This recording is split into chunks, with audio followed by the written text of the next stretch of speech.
It wasn't a matter of if I was going to die, it was a matter of when I was going to die. And it was like that for years.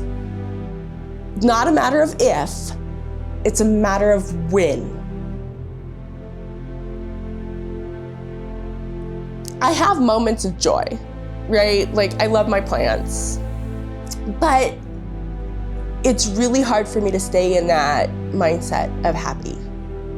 Like, I'm constantly like, I should be happier than I am. I should want to live. I should want to experience life more. We paint a picture of ourselves that looks really good, right? People know me as this Rick Clark's wife. But Rick and I struggle with my mental health. And it's not fun to be someone, a significant other or a parent or a child of someone that struggles with severe mental illness. Every day I wake up, it's why did I wake up? Oh my gosh, I woke up. This sucks, right? And so I'm constantly living in this suicidal ideation because I don't want to live. And people it's a real big stigmatized thing about someone that just, it's like, oh, why wouldn't you have a great life? Yeah, I have a great life. My life is wonderful. But I get so frustrated with that toxic positivity because that adds guilt.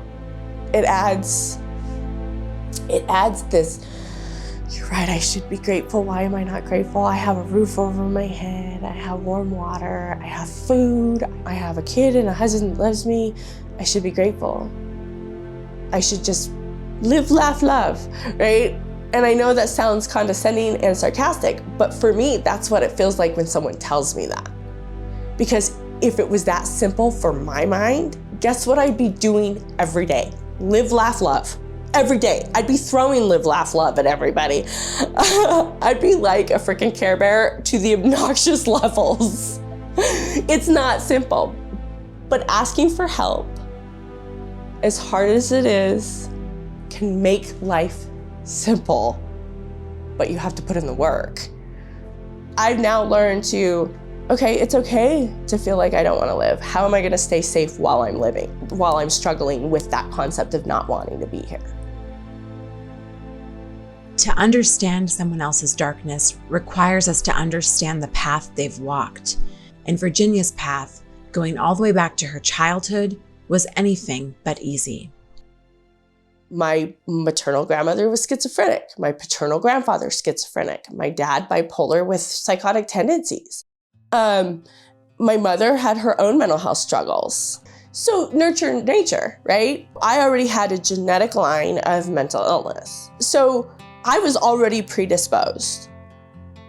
My upbringing and the traumas of my upbringing, or even some parts of my adulthood, does play a factor. When you already are predisposed, your life experiences, if they're not so good, can actually bring that out either sooner, or it can add the poor coping mechanisms, which then kind of escalates. Like, I struggle with bipolar disorder. So when you talk about nurture nature, my home life in my early childhood development was bad. I love my mother because I was born. I respect her in the sense that her upbringing wasn't great. And as an adult, I've learned that you learn how to be a parent from how you were raised, right? So I have a lot of empathy. My biological father was not a nice guy. I did not grow up with him. My mother left him when I was like 4 months old, and she put me in foster care for a short time so that she could leave the abusive relationship. But with that much trauma of being abused by her significant other, there was a lot of resentment towards the child she had with him, right? And I was that product of that fear, right? And it doesn't mean she didn't love me. You love the way you know how to love. And if you're not taught differently, that's how you love. But I grew up hearing stuff like, I should have had an abortion, or I wish you would have never been born. Those were things that I grew up hearing. There was a lot of inconsistencies in my home life. There was a lot of traumatic events, a lot of yelling and stuff. You're not worthy. And so when you feel so unworthy, you tend to kind of just want to fade away. My first suicide attempt was 5. I didn't know what suicide was. I tried to jump out of a window of a high-rise. I knew I wanted to not be there, but I didn't know what that was, right? Too young to put words to the daily pain and trauma she was trying to escape, overwhelmingly, Virginia felt no one wanted to see or hear her. Her outbursts were cries for attention, but the most common form of attention she'd receive was being told something was wrong with her. I was very outspoken, high behavioral, so I could only imagine that frustration that came with having a child that would fight back and would have outbursts. I learned from an early age about mental health disorders. My mother was always self-diagnosing. So if my makeup was too dark, oh, she's going manic. Or if I was withdrawn, oh, severe depression. Or, oh, she's ADHD. Or, and that was because of my mom's trauma. And that's the only way she could understand my behaviors. And I want to come back to my mother isn't a bad person. My mother did the best she could with what she was taught in her life's journey. So I don't want to put that out in the universe that she didn't do the best with me, that, she tried. But I do, one of the things that I remember, when I first went into psychiatric treatment, I was 11 years old. Like I said, I was behavioral, and I had been in therapy since I was 7. Medication off and on my whole life, from 7 years old on. So there was an instance where I had to be restrained at home. My mom called the therapist on call, and they referred me to Sacred Heart. I remember in the first family therapy session, it was decided I was not coming home. I was not allowed to come home. But my sister was home. My quiet, subdued, do what I'm supposed to do sister was home, but I wasn't allowed to come home. And eventually, my mom signed the rights. I became a ward of the court. So that was a huge moment of, wow, am I really that bad that I can't be at home?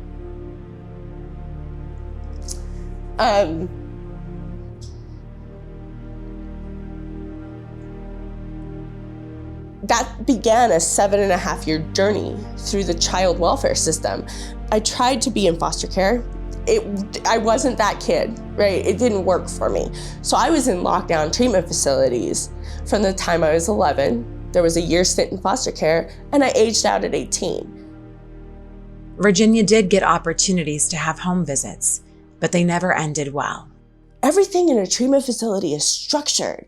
When you woke up in the morning, you got ready for the day, we had group exercise, we had breakfast, we got ready for school. When we came back from school, we had quiet time, then group discussion, and then we had homework time, and then dinner, and then a quiet time, and then a little bit of free time, and then back into our rooms for bedtime. So it's all structured, and here I am going home for a home visit that's not structured. And it never ended well. It ended with a crisis, and I'm going back to a treatment facility. When I was turning 17, I graduated from Excelsior, and I got to go home, and that was exciting, but it blew up. I was home maybe 6 months. It got so crisis level that I ended up in Sacred Heart, got out of Sacred Heart, but I remember being there, and I called the treatment coordinator at Excelsior and said, I want to come home. I didn't call my mother and said I wanted to come home. I called Excelsior and said, I want to come home. Because my treatment facilities were my home. The one place that never felt like home was home. But it's interesting how I always wanted that love and acceptance from my family, especially. My stepdad was really great. He was my world. You would have never known that he was not my father. And so I don't know that I wanted to go home to see my mom. I wanted to go home to see my stepdad and my friends. Like the friends I hung out with back then, these human beings were amazing. They accepted me for who I was. They loved me regardless, where I didn't feel that with my mom. I felt like I was always having to play a role. Like either the bad child or the troubled child. I mean, I remember my mom having to explain me to people, which is horrifying when you realize they feel they have to explain you to others in hopes that other people wouldn't be put off by it. You know?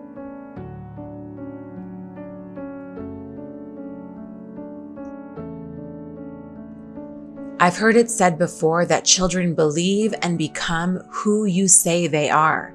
So when Virginia became an adult, she not only had to figure out how to survive on her own, she had a mountain of labels, things people told her she was, to overcome to even begin to believe for herself that she had something to offer the world.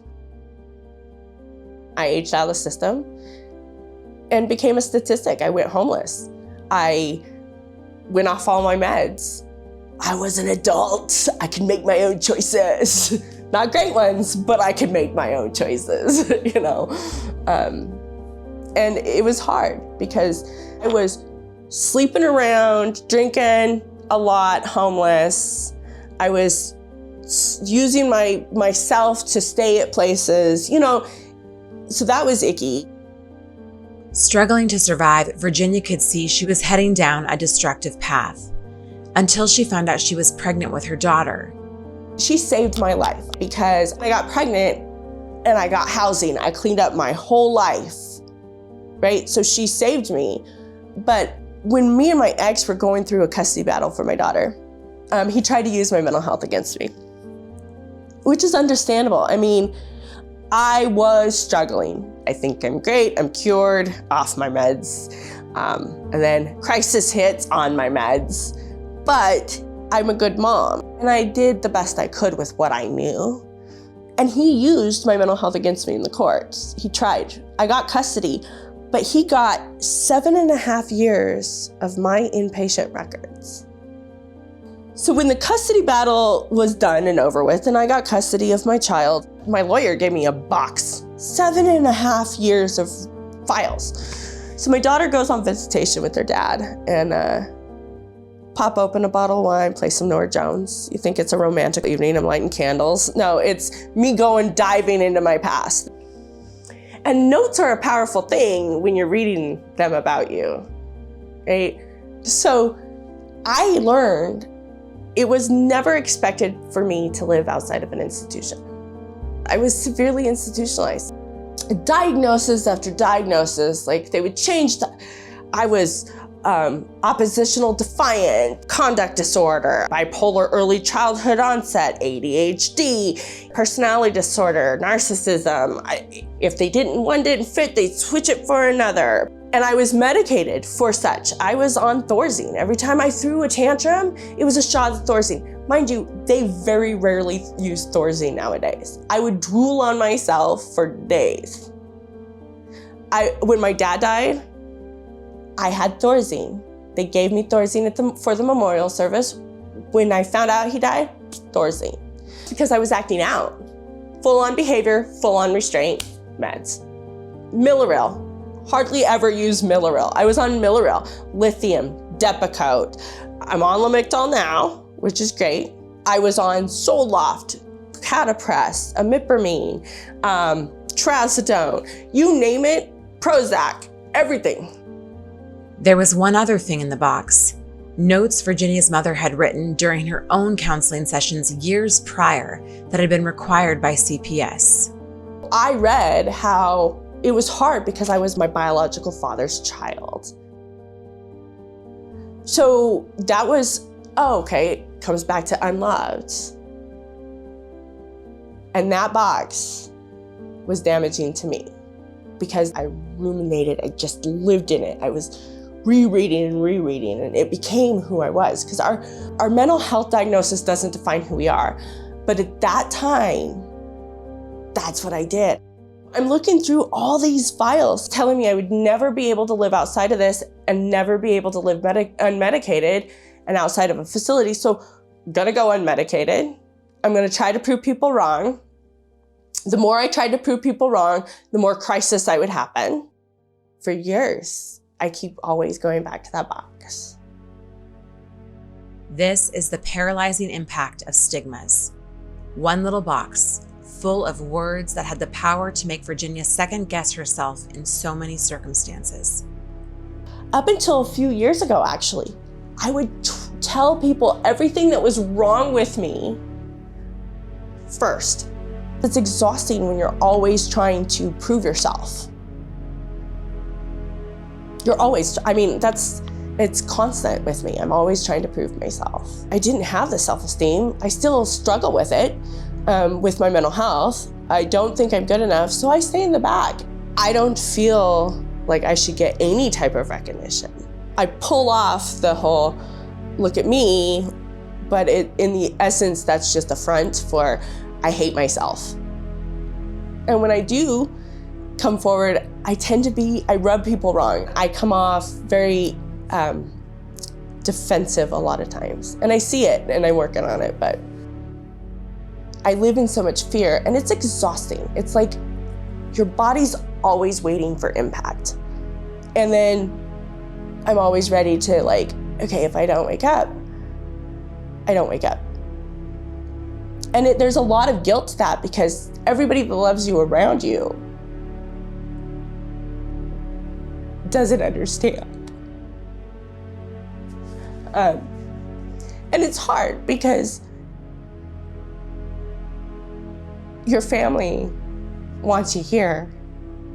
And it's not always that I want to specifically die. Sometimes I just don't want to be here. And then the anxiety is weird because I'm the worst hypochondriac in the world. So death scares me, but I a lot of times want to die. Of all the fears Virginia fights on a daily basis, asking for help when she needs it and taking her medication have required the most courage. It is the hardest thing to do is ask for help. For me personally, it's the worst thing. But in 2019, I checked myself into the psych unit. And I always feel defeated when I have to do that. I've been doing so good. Well, I wasn't doing good. I was presenting really well, but things weren't making me stay. My daughter just the thought of her got me moving in the mornings. It allowed me to shower. I'm going to go to work. I'm going to put pants on. I'm going to try to fake normal. I'm going to smile when I'm supposed to because she was my reason to breathe. When that didn't happen anymore, red flags. So I checked myself in, and that takes a lot of guts. Here I am. I was a case manager at a homeless shelter checking myself in. I'm telling people to get help. I'm advising people to get help. I'm giving them resources. I need to walk the talk I'm giving out, and I needed to check myself in. So I checked myself in, and I learned through all my ups and downs that the only way I'm gonna save my life is by taking my medication. My psych doctor is my lifeline. My psych doctor is someone I could be accountable to. How's your meds working? How is your symptoms? And it's super hard to stay medicated when you feel good because of the meds.